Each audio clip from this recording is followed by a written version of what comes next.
Hey, Dr. Asatar Bear here, and today we're going to be talking about the Keynesian theory of investment. Okay, so remember, investment is one of our categories of aggregate demand, right? Aggregate demand, AD, is equal to C plus I plus G plus X minus IM. Right now, investment, okay, so use this capital I symbol to stand for investment. Investment is not usually the largest component of aggregate demand. It's usually the smallest. Okay, in the United States economy, it's much, much smaller than consumption, for example. Okay, so but its importance is much greater than its size indicates. Okay, so it's a small component, but it is the most volatile component of aggregate demand. Okay, the most subject to change. All right. Now remember, Keynesian economics is very interested in trying to, okay, our goal is to try to smooth the business cycle, right? Smooth business cycle fluctuations, right? We want to produce a less volatile version of the business cycle. Okay, so let's just expand on this concept a little bit. All right, so if here's a visual indicator of the business cycle, okay, so we can depict this conceptually as a graph that looks like this. All right, so we've got time on the horizontal axis, and we have the percentage change in GDP on the vertical axis. Okay, going from positive to negative. Okay, so remember, growth is indicative of the positive change in GDP, right? And contraction is negative change. Okay, so if we have a business cycle might look something like this, right? As we go through time, we got strong growth, which then suddenly turns into a contraction. We're in the midst of a recession. We get back into growth and then back into contraction and so forth, right?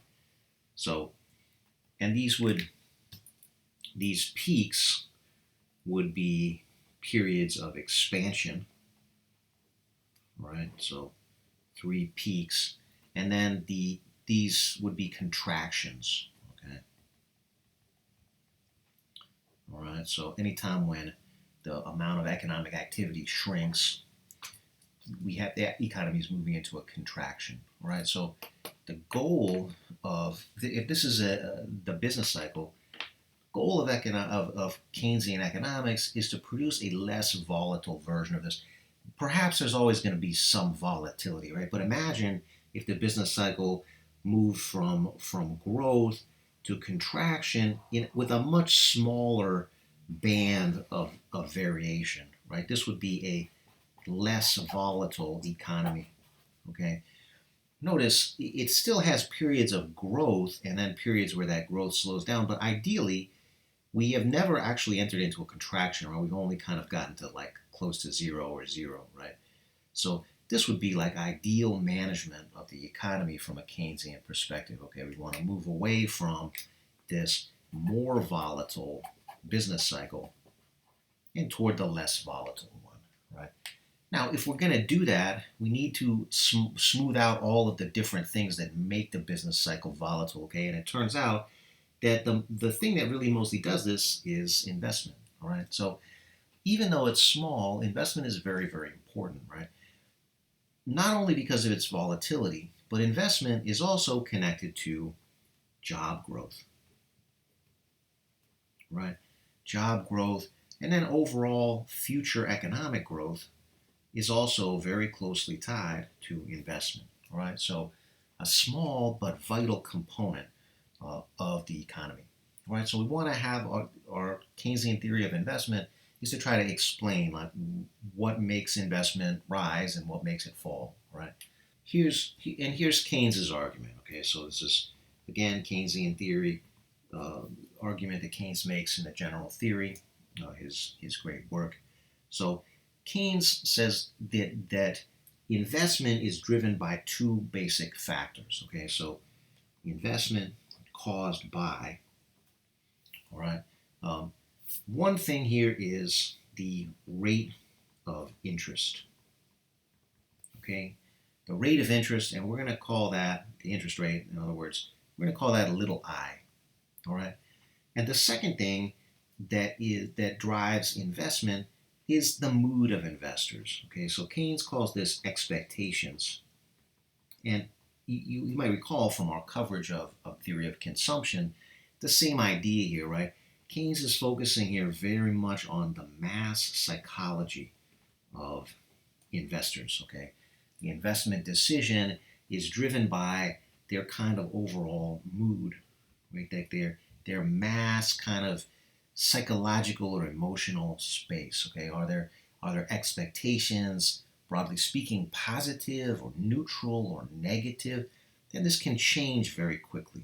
Okay, now Keynes uses a very kind of unique phrase to describe this, which is animal spirits. Animal spirits. All right, and he is trying to convey, I think, a couple of things here. First of all, that this is a mass psychological kind of effect, right? It's not a matter of individual psychology. It's a matter of mass psychology. It's not like how one investor feels, but how the kind of general mood is, right? Like like in a herd of animals. One gazelle starts running, they all start running. Well, maybe there's a predator nearby, right? That they don't need to see the predator in order to start running. They run because they're all running, right? So, we're talking about a kind of a herd behavior here. We're talking about a kind of a herd behavior here, right, where the actions of one, you can't ignore the actions of everyone else, right? Um, Keynes puts it another way, kind of interesting, right? He says, imagine that it's like a beauty contest that you are the judge of, but imagine that you have no idea what the standards of beauty are, right? Like you're on another planet or something like this, right? And you don't know, like, well, what? Is 7 tentacles considered to be beautiful here? I don't know, right? So you would probably look around, like, well, what are the other judges seeming to think about this? Let me try to read what they're doing, right? So that's the same kind of thing, right? We don't know individually. We're trying to measure the overall mood, right?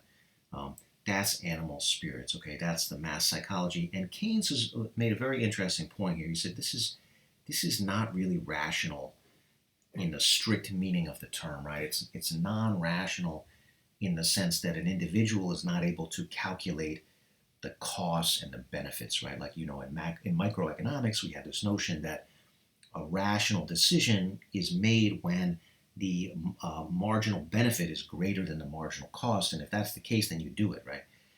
Keynes says, look, the future is uncertain. Okay, here's the problem, right? The future is uncertain. No one has any real idea of what is the marginal benefit going to be, because that takes place in the future. Okay, the future is uncertain. You can't really measure that.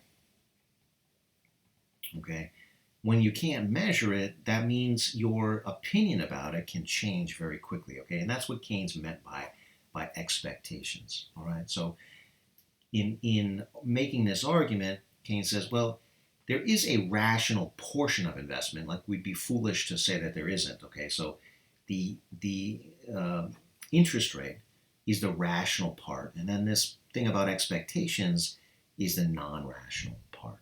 All right, so I've kind of said what I'm going to say about the expectations thing, right? Very similar to what I talked about before, theory of consumption. Let's move on and talk about the rational part of it. Okay, so the rate of interest part. Okay, so the interest rate, right?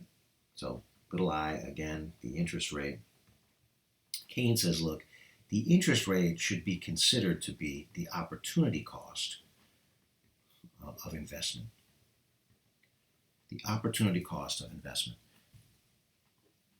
All right, so let's follow this argument. Okay, let's say you have $1,000, right? And you're thinking about what to do with it, right? You know you have a friend who wants to borrow $1,000 and will pay you back more later, right? That's how loans work. Okay, so you could take this and loan it to somebody, right? and then you would receive interest. Okay, so in other words, this $1,000 is, you're not going to spend it. You're going to do something with it in order to get a return. Okay, so let's say if you make a loan, the interest that you get, right? So let's say little I is 5%. Okay, now just to keep the situation simple, let's just say, all right, you loan the money and for 1 year you get 5%. Okay, so the amount of money that you would get back, we're going to take 1, add that to the interest rate as a decimal, right? 1.05 times the amount that you loaned, 1,000. All right, so you're going to be paid back $1,050 in the future. And of course, this represents the $1,000. This is called the principal. And the $50 that represents the interest. Okay, so that's the tally there, right? So that's one thing you could do, right? And when you do this, right, you're considering, okay, well, I could get $50 more by doing that than I have now, right? Now, of course, there's some uncertainty, and maybe you won't get repaid or whatever else, right? But you're just saying, okay, this is one thing I can do. Okay, the other thing I could do is, well, I do have this little business idea that I'm thinking of, right? So, business idea, right? And this is like what Keynes means by investment, okay? Any idea which is designed to grow that $1,000 so that you get more later, all right? So, see, we've got a choice here between, in this framework, right, making a loan and doing an investment, okay? So, we're drawing a distinction between these two things, right? We're not considering a loan to be an investment. I mean, that's just terminology, right? In a broad sense, yeah, right, they are. But in the broad sense, you could say they're both investments. But we're using this specifically, okay? An investment means you're doing a certain business idea as opposed to a loan, right? Let's say that your idea has now an expected return, okay? Your expected return, let's call that a little r, all right? Expected return is equal to 10%, okay? So your expected return is equal to 10%. Well, let's do the math again. What would be the result, right? You'd have 1 plus that 10%, okay? 10% is 0.1, right? Times the $1,000 or however much it is that you're investing here, okay?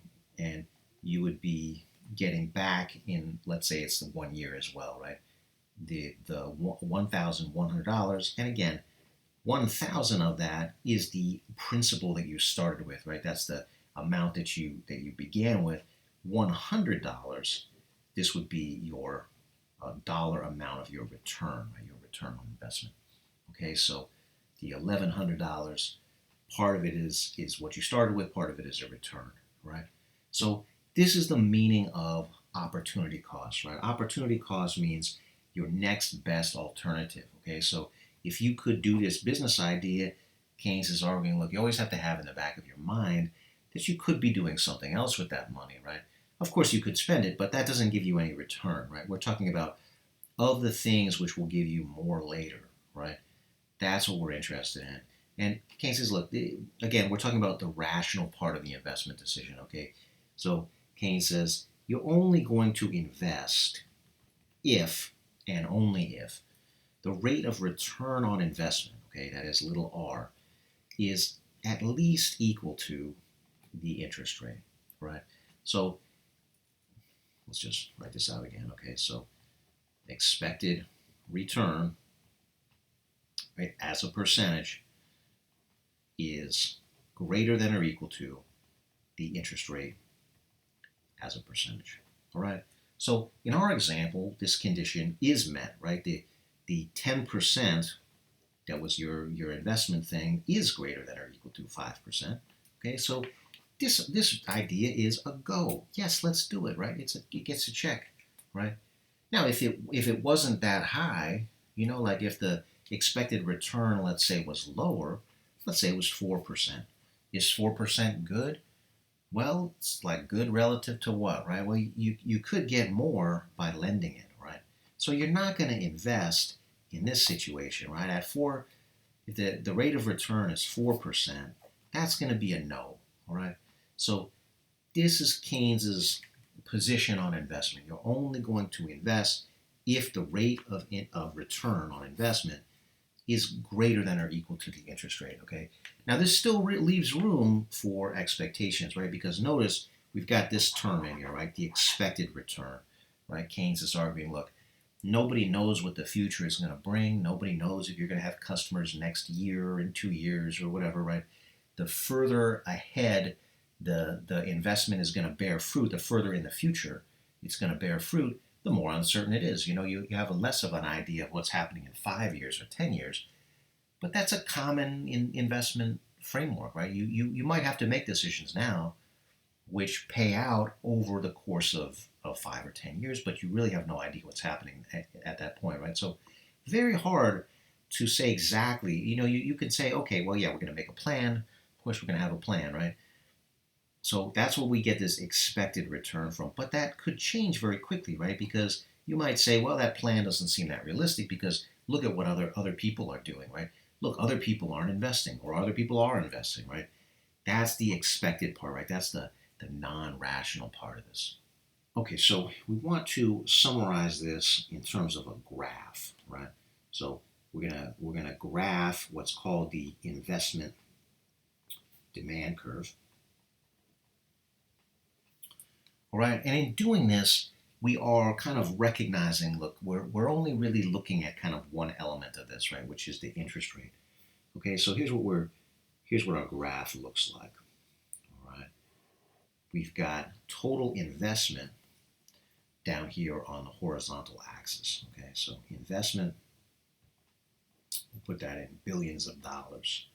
All right, and then on the vertical, we've got the interest rate. Okay, and we're saying that what's going on here is there is a inverse relationship, okay? And this is the investment demand function or demand curve, okay?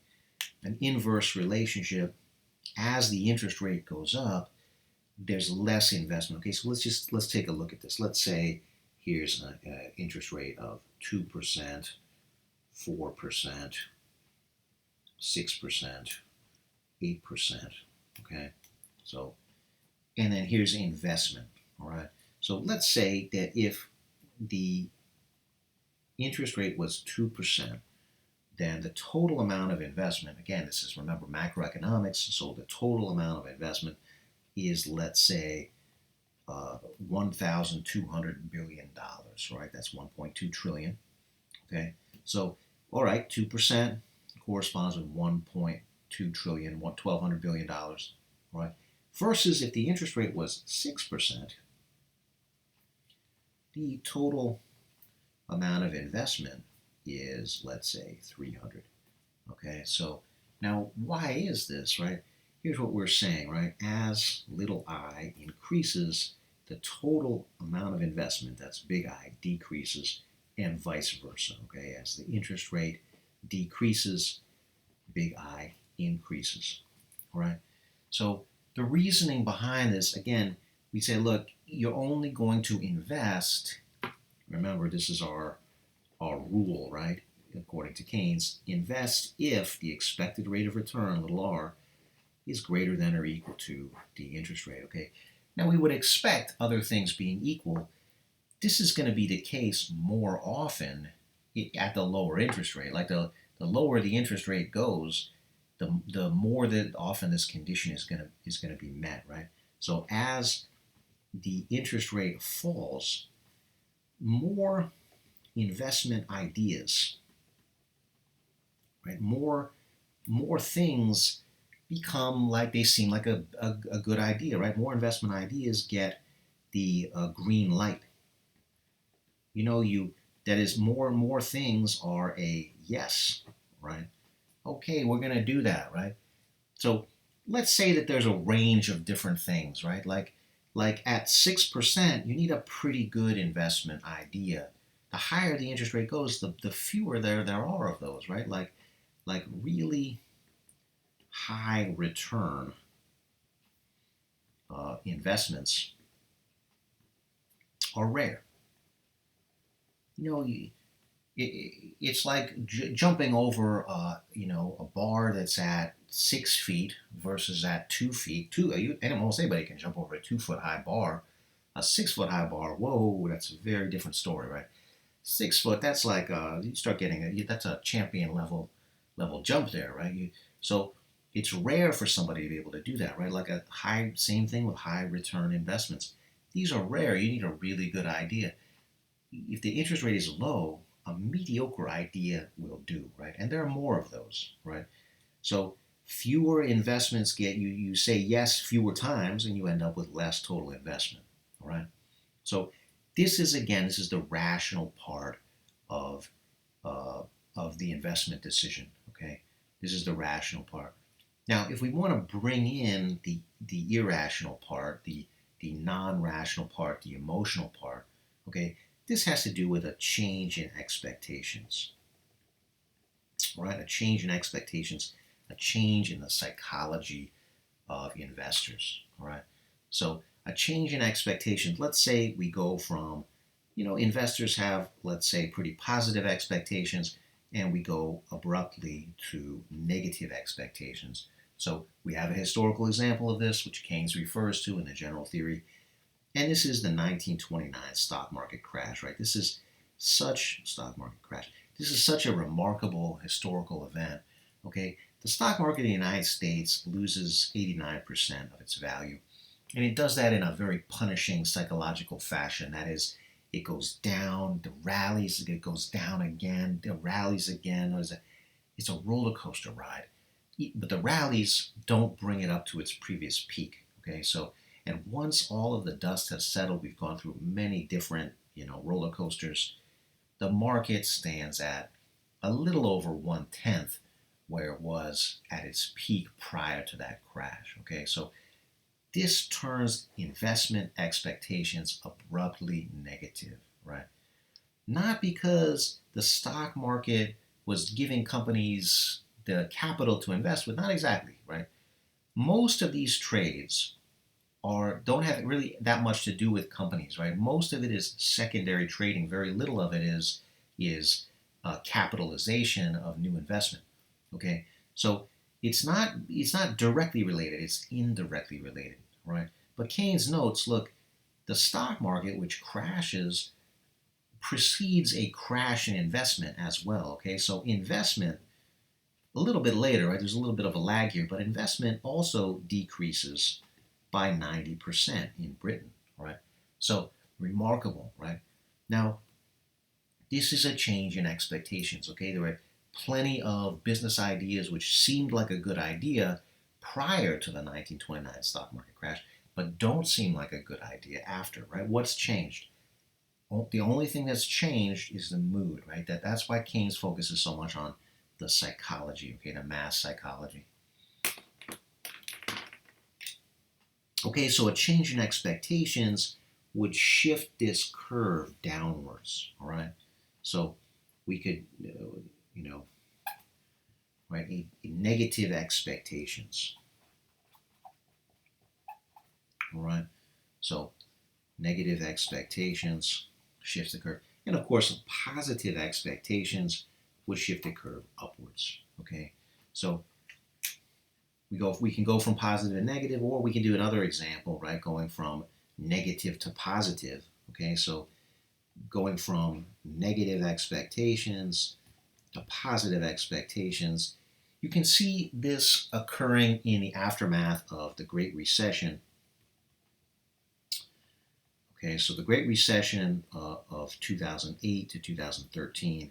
Um, you know, Financial markets take a huge beating during this time too, right? So the Great Recession involves a 50% decline in the Dow. All right, Dow goes from a peak of in the mid 14,000s to just under 7,000, and it does that very quickly. All right, so from the fall of 2007 to January of 2009.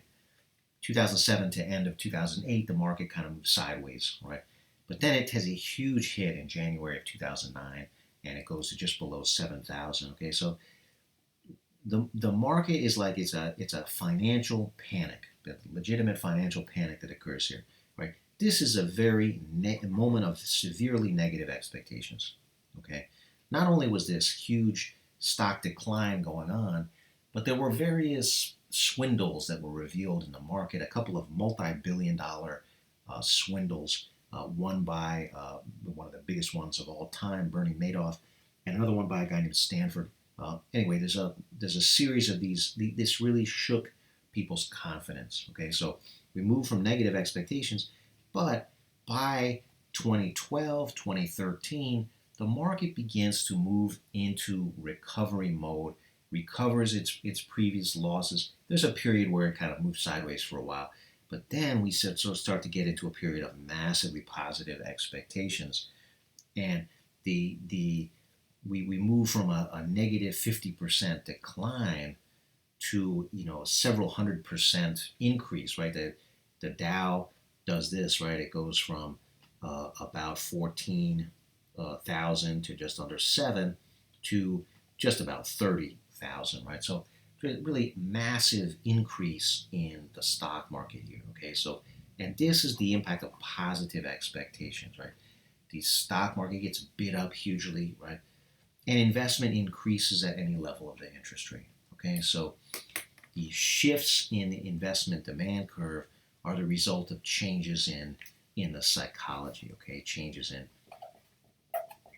so shift in the investment. All right, versus a movement along this curve would be just due to a change in the interest rate. Okay, so we've got a part of this which is rational, right, moving along the curve, it has to do with the interest rate. What is the opportunity cost of investment? And a part of it which is non-rational, right? Like, has the mood changed? Has it become more negative or more positive? And if it has, we are going to see a shift in that curve. Okay, so our policy implications that come out of this, policy implications, okay? Our policy implications are, look, we know that this is going to be happening, during a recession. Typically what's going to be happening is aggregate demand is going to be falling.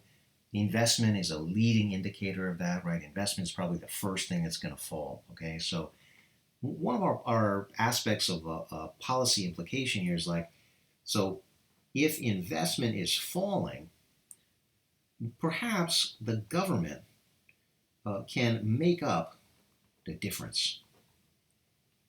All right, the government can make up the difference. The government can smooth out the business cycle by increasing investment. Okay, so in the statistics, the GDP statistics where the categories of spending are tallied.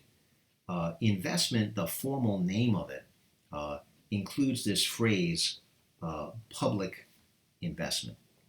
Okay, so government spending, G is a portion of that is also called gross public investment, right? Government spending and gross public investment. Okay, so interesting, right? It's saying, again, the total spending categories in GDP are very much based on Keynesian theory. Okay, so government can make up the difference, and we also have another. So this is an aspect of fiscal policy, right? Something that we're going to be talking about shortly. But there's another aspect of this as well, okay, which is the monetary policy aspect. All right, monetary policy is designed to change the interest rate. Okay, so what monetary policies we're going to spend a good deal of time talking about monetary policy, but the basic outline of it is like this. Okay, we are going to make changes in the policies which regulate banks. Okay, the change in bank policies is done by the central bank in the United States. That is called the Federal Reserve.